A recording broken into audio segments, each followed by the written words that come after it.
Iwasan nyo na yung pagpipape.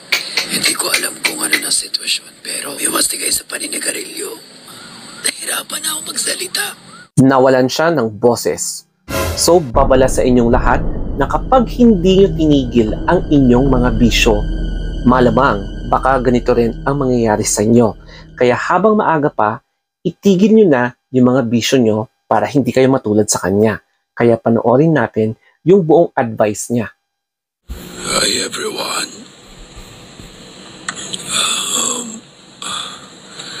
Gusto ko lang sabihin sa inyo na iwasan nyo na yung pagpipape sa lahat. Sa lahat na nagpipape dyan o sa lahat na nagpapad. Please lang, iwasan nyo na. Ako, hindi ko alam kung ano na sitwasyon, pero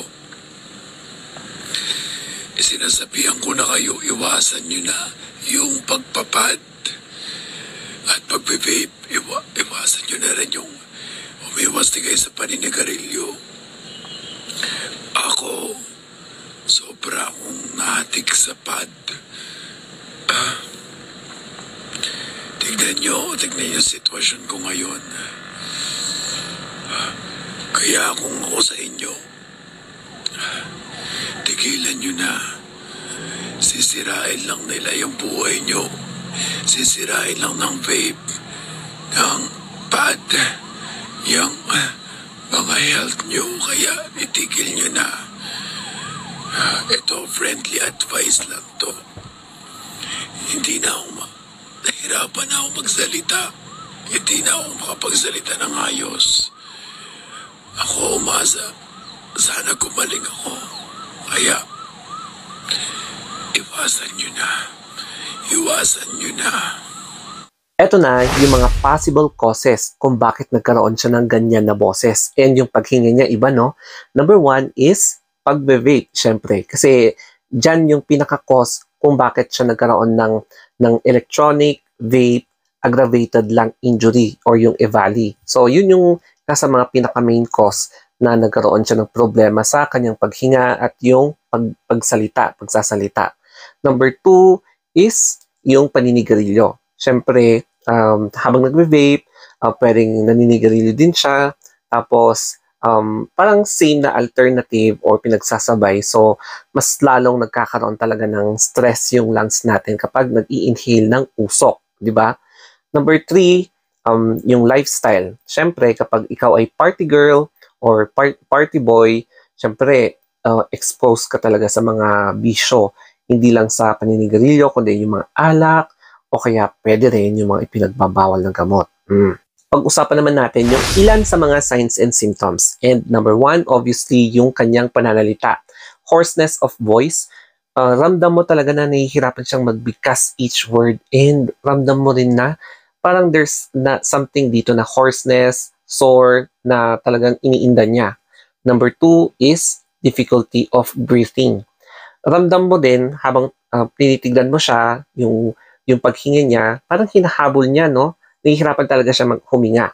Tapos, number 3, posibleng meron siyang cough or yung ubo na malamang kapag pagkatapos ng video, ayun, pwedeng umuubo siya, yung mga ganon. Either productive or non-productive cough. Tapos, number 4 is chest pain. Kapag meron kang respiratory distress, ayun, medyo hirap kang huminga, tapos alam mo yun, mabigat dito mo, and parang masakit sa dibdib, di ba? Yung ganon. And number 5 is, posible na meron kang pneumonia or yung may infection ka sa lungs, kasi nga may mga bacterial infection na namuo na kailangan talagang gamutin. Ito na ang ating story time. Aminin ko man na pati ako naging ganun din sa bisyo, kaya lang ngayon, technically, parang hindi na, no? Tsaka hindi ko na siya hinahanap, as in, na. Pero nung 2014, napansin ko na yung boses ko noon is parang malapit na maging hoarse kapag magsasalita ka, tapos hindi ka makasigaw, Tapos kapag kumakanta ka, hindi mo na kaya yung mga notes kapag gusto mong bumirit. Unlike nung college days, nung pagka-graduate, birit kung birit, no? Tapos walang paltos. And then, habang tumatagal, medyo bumibigat na, no? Lalo na nung right before pandemic, parang iba na talaga. Pero, nung nagka-pandemic, syempre, wala na. Bawal lumabas. Tapos, nagka-work ako nung pandemic. So, hindi ko siya hinahanap-hanap. And then, after siguro 2 years, 2022, na hindi ko na masyadong gumagawa ng ganon, parang napansin ko na nag-improve, no? Nag-improve yung boses ko. Hindi na ako nakakaramdam ng pamamanhid or yung hoarseness. Tapos, kapag kumakanta na ako sa video, okay, carry na ulit. Parang medyo bumalik na sa dati. Pero syempre, tumatanda na tayo, kaya yung voice quality natin is iba na kaysa sa dati. Pero overall, I'm so happy na at least hindi ko na siya hinahanap. So technically, parang sober na. And happy ako na parang bumalik yung sigla ng aking boses. Sana may natutunan kayo dito sa video na ito, especially sa pagpapahalaga ng ating kalusugan.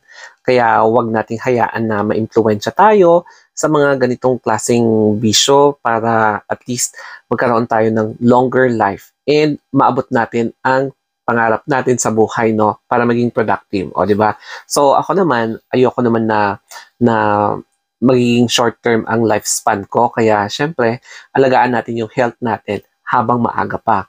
Kesa sa pagsisihan mo sa huli, late na. Okay, so I hope na nakarelate din kayo dito sa topic na ito, especially about sa mga vape, tsaka yung paninigarilyo na dapat natin iwasan na. Okay, so thank you and have a nice day.